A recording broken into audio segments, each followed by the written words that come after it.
할렐루야. 함께 오늘 말씀 나누도록 하겠습니다. 말씀 나누기 앞서서 아내가 그런 얘기를 하더라고요. 기도할 때 견디기 힘들었다. 뭘 견디기 힘들었냐고 하니까, 제가 항상 기도할 때 사랑과 은혜가 풍성하신 하나님 아버지 하면서 기도를 하는데, 꼭 이렇게 기도할 때 이렇게 고개를 숙이지 않습니까? 근데 사랑과 은혜는 풍성한데 왜 이렇게 정수리는 전혀 풍성하지 않냐는 그런 이야기를 했습니다. 네, 정수리가 많이 빠졌습니다. 유전이라 어쩔 수 없는 것 같아요. 네, 뭐 쓸데없는 얘기지만 오늘 하루 좀 웃으면서 시작하시라고 참치 이야기 나눴고요. 오늘은 우리 창세기 28장 10절로 15절 말씀 우리 함께 보도록 하겠습니다. 오늘 또 10절과 15절 그 외에 또 그 이후의 말씀들도 보겠지만 10절부터 15절까지만 제가 읽도록 하겠습니다. 10절부터 15절입니다. 28장. 야곱이 브엘세바에서 떠나 하란으로 향하여 가더니 한 곳에 이르러는 해가 진지라. 거기서 유숙하려고 그곳에 한 돌을 가져다가 베개로 삼고 거기 누워 자더니 꿈에 본즉 사닥다리가 땅 위에 서 있는데 그 꼭대기가 하늘에 닿았고, 또 본즉 하나님의 사자들이 그 위에서 오르락내리락하고, 또 본즉 여호와께서 그 위에 서서 이르시되 나는 영원히 너의 조부 아브라함의 하나님이요 이삭의 하나님이라. 내가 누워있을 땅을 내가 너와 내 자손에게 주리니 내 자손이 땅의 티끌같이 되어 내가 서쪽과 동쪽과 북쪽과 남쪽으로 퍼져나갈지며 땅의 모든 족속이 너와 네 자손으로 말미암아 복을 받으리라. 내가 너와 함께 있어 네가 어디로 가든지 너를 지키며 너를 이끌어 이 땅으로 돌아오게 할지라. 내가 네게 허락한 것을 다 이루기까지 너를 떠나지 아니하리라 하신지라. 아멘. 여러분 등산 좋아하시나요? 이제는 이제 사는 집에 산이 보여서 앞에 이제 창문을 보면 산이 있어서 가끔 등산을 가면 어떨까 하는 생각을 합니다. 아직도 기억나는 게 제 군대 한 달 고참 녀석이 저보다 3살 어렸는데 등산 얘기 한번 했다가 나중에 이제 제대하고 나서 그런 얘기 했다가 무슨 얘기를 했냐면, 어차피 내려올 걸 왜 힘들게 그걸 굳이 올라가냐고 이런 얘기를 했던 게 기억납니다. 다시 내려올 걸 왜 올라가나. 물론 뭐 하지만 올라가 보면 알죠. 이 힘들게 올라간 정상에서 누리는 그 어떤 그 풍경과 뭐 이런 것들은 사실 올라가지 않고서는 느낄 수 없는 그런 것들입니다. 여러분 오늘 제가 이 얘기를 드린 이유는 뭐냐면, 오늘 이 야곱에게도 비슷한 상황이 이제 놓이게 됐습니다. 이제 자신의 고향을 떠나야 하는데 다시 돌아오게 되겠죠. 하나님 약속하시니까. 자, 그런데 이제 어떤 일들이 그의 인생 앞에 놓이게 될지 한번 봤으면 좋겠는데요. 11절 말씀입니다. 이 11절 말씀을 보시면은 앞으로 그의 인생이 어떤 그림이 될지를 충분히 우리가 생각해 볼 수 있을 것 같습니다. 11절 말씀 제가 읽어드리겠습니다. 한 곳에 이르러는 해가 진지라. 거기서 유숙하려고 그곳에 한 돌을 가져다가 베개로 삼고 거기 누워 자더니. 아멘. 혹시 노숙이라는 걸 해보셨나요? 저는 노숙을 좀 몇 번 해봤는데, 며칠과 일주일 또 해본 적도 있고, 무전여행 때문에 한 적도 있고, 선교지에 가서도 뭐 해본 적이 있고, 또 뭐 어떻게 하다 보니까 뭐 생각할 게 많아서 왜 노숙일까? 아무튼 그래서 뭐 이렇게 놀이터에서 또 이렇게 노숙을 했던 적도 있습니다. 뭐 어쩔 수 없는 노숙은 아니었죠. 어떤 개인적인 선택에 의해서 저 같은 경우는 했지만, 그럼에도 불구하고 이 밤에 엄청나게 달려드는 모기, 습한 뭐 이런 되게 이런 찝찝한 거 되게 싫어하거든요. 그 외에도 뭐 추위라든지 뭐 정말 이런 것들을 접하게 되면 천장이 있고 벽이 있는 게 얼마나 그 인생에 있어서 이게 얼마나 큰 축복인지를 노숙을 해보면 느끼게 되는 것 같습니다. 그런데 오늘 이 야곱 역시 노숙을 하고 있죠. 돌을 베고 자는 그 인생. 여러분, 그런데 이 야곱이 어떤 사람이었나요? 우리 생각에는 뭐 그냥 야곱이 정말 옛날 사람이니까 그 시대의 사람들에게 어떤 길에서 유숙하는 것들은 익숙했을 것이다 라는 생각을 할 수도 있을지 모르겠지만, 여러분 그렇지 않습니다. 에서처럼 밖에서 사냥하기 좋아하는 그런 사람이 아니라 집에 있기를 좋아하는, 뭐 요즘 말로 하면은 집돌이가 바로 오늘 이 야곱이었죠. 집돌이가 집을 떠나서 노숙을 하고, 여러분 그 천장이 있고 벽이 있는 그런 곳이 아니라 그냥 뻥 뚫린 그곳에서 이 잠을 청한다는 게 얼마나 그에게 있어서 공포스러웠겠습니까? 더군다나 그토록 사랑하던 어머니 리브가를 떠났고요. 그리고 이제는 자신에게 사리를 품고 있는 에서형, 이 형을 생각하면 그때 그의 심정이 얼마나 처참했을지를 우리가 생각해 볼 수 있을 것 같습니다. 아무래도 괜히 내가 아버지를 속여서 이런 처지에 놓였구나 하는 생각을 했을지도 모르겠습니다. 여러분 어쨌든 이 11절의 모습이 어떻게 보면 앞으로 야곱의 인생을 이렇게 단편적으로 축약해서 보여주는 그런 장면이 아닐까 싶습니다. 정말로 그는 나그네 인생을 정말 오랫동안 살았지요. 정말 고되고 힘든 삶을 이제부터 살게 됩니다. 어쨌든 이 야곱이 한 곳에 도착해서 돌을 베개로 삼고 거기 누워 잤다고 합니다. 나중에 이곳이 이제 베델이라는 곳이죠. 루스였고 베델로 되는. 이 고된 삶이 야곱에게 닥쳐 있는데 하나님께서 15절 말씀 보면 뭐라고 약속해 주시나요? 내가 이 땅으로 돌아오게 할지라. 그러니까 이 어려운 상황들 너에게 줄 건데 그래도 내가 다시 돌아오게 할 것이다 라는 하나님이 약속을 하시다라는 거죠. 참 뺑뺑이 돌리는 것 같지 않나요? 이거 굳이 돌아올 필요가, 아니 돌아올 거면 보내지를 마시지. 하나님이 능력 있으신 분이라면 그냥 이곳에서 어머니와 즐거운 한때를 누리며 그냥 그렇게 살아가게 해주시지 왜 굳이 이런 일들을 야곱으로 하여금 겪게 하셨을까? 여러분 그런데 이 야곱만 그러던가요? 우리 인생 역시 살아가다 보면 야 도대체 이런 고난을 왜 내가 겪어야 하는지 하는 그런 생각이 들 때가 누구에게나 있으리라고 생각을 합니다. 여러분 오늘 이 야곱의 삶의 여정을 통해서 마찬가지로 오늘날 그 힘든 여정을 그 길을 걷고 있는 우리 모두가 하나님이 주시는 그 은혜의 말씀으로 위로받고 소망을 얻게 되는 귀하고 복된 시간 되기를 소망합니다. 여러분 그러다 이제 그가 어떻게 됩니까? 꿈을 꾸죠. 12절 말씀을 보면 이렇게 그가 꿨던 꿈에 대해서 이렇게 기록하고 있습니다.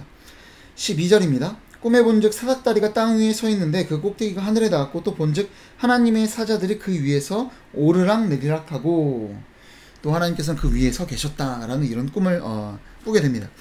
여러분 이 꿈에 대한 여러 해석이 있습니다. 여러 근거 있는 해석들을 보면 이 천사들이 구약에서 이제 영토를 돌아보고 땅을 순찰하는 그런 역할들을 하는 존재라고 하죠. 그래서 이게 위로 오르는 천사들은 야곱의 땅을 맡고 있는 천사고 내려오는 천사들은 이제 야곱이 향하게 되는 그곳을 맡고 있는 그런 천사라는 거죠. 아무래도 그도 그럴 것이 당시에는 지역신 개념이라는 게 되게 강했어요. 바다를 다스리는 신, 골짜기를 다스리는 신, 산의 신, 그래서 민족신, 지역신 이런 개념이어서 어떤 다른 곳으로 가면 내 하나님인 여호와가 나를 돌봐주지 못할 거라는 그런 생각을 당시는 지배적으로 갖고 있었다라는 거예요. 그런데 이제 지금 하나님께서는 뭐예요? 그곳 역시도 내가 다스리는 땅이다라는 것을 이 환상을 통해 보여주고 있다라는 거죠. 여러분 이것이 아니어도요. 적어도 나타날 13절부터 나타나는 이 하나님이 하시는 그 약속이 어떻게 보면은 어떤 이 이미지적으로 이 12절의 어떤 환상을 통해서 보여주고 계신다라고 생각하면 우리는 충분히 이해할 수 있을 거라고 생각을 합니다. 어쨌든 이 환상으로 하나님께서 끝내시는 것이 아니라 이것에 대해서 분명하게 말씀을 해주고 계십니다. 하나님께서 뭐라고 약속하십니까? 우리 13절 14절 말씀 제가 읽어드리겠습니다. 또 본즉 여호와께서 그 위에 서서 이르시되 나는 여호와니 너의 조부 아브라함의 하나님이요 이삭의 하나님이라. 네가 누워있는 땅을 내가 너와 내 자손에게 주리니 내 자손이 땅에 티끌같이 되어 네가 서쪽과 동쪽과 북쪽과 남쪽으로 퍼져갈지며 땅의 모든 족속이 너와 네 자손으로 말미암아 복을 받으리라. 아멘. 여러분 무슨 약속인가요? 땅을 주겠다. 자손이 티끌같이 될 것이다. 모든 족속이 너와 네 자손으로 말미암아 복을 받을 것이다.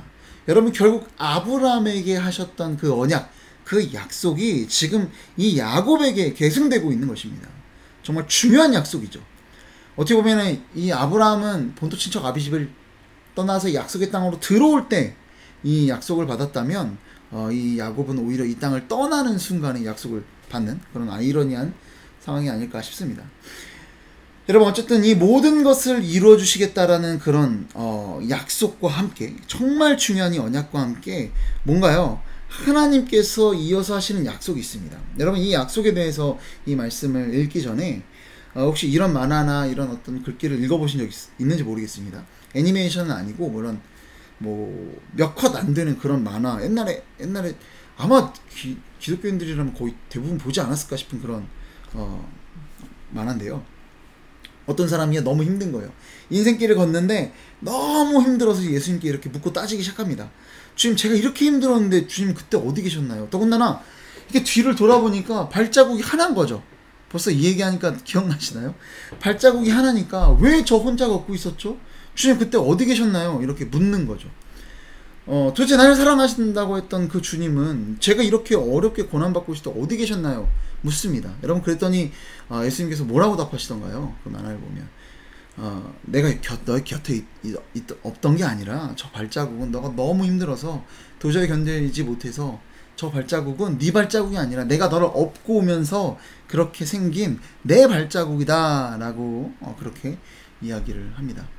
여러분 결국 어떻습니까? 그 어려운 순간에 우리 생각에는 하나님께서 내 곁에 계시지 않은 것처럼 느껴지지만 실제로는 하나님께서 완전히 나를 이끌어가고 계신다는 것을 보여주는 그런 만화였습니다. 여러분 오늘 하나님께서도요 야곱에게 이제 아까 11절로 대표되는 그 야곱의 인생에 대해서 말씀을 드렸죠. 정말 고된 그 인생길. 그런데 하나님께서 이 아브라함의 이 언약을 계승해 주시면서 또 한편으로 15절에 이렇게 말씀하십니다. 여러분 이 말씀이 여러분에게 큰 위로와 은혜가 되기를 소망합니다. 제가 읽어드리겠습니다.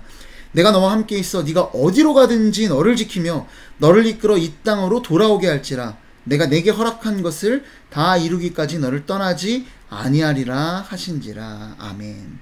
내가 너와 함께 있을 것이다. 이 모든 것을 다 이루기까지 뭐라고요? 너를 떠나지 않을 것이다. 내가 옆에 꼭 붙어 있을게. 걱정하지 마.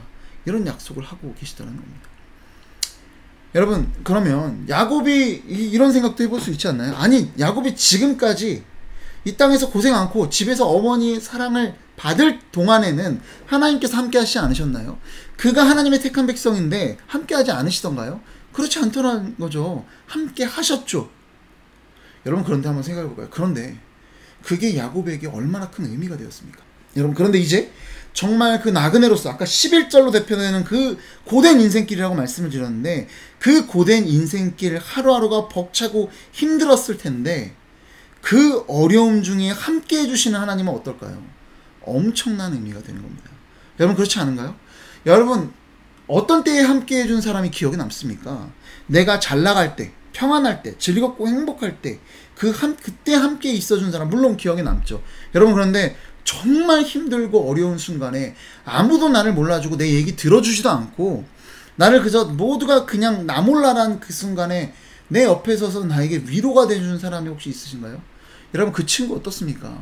절대 평생 잊지 못할 그런 친구가 되는 것입니다.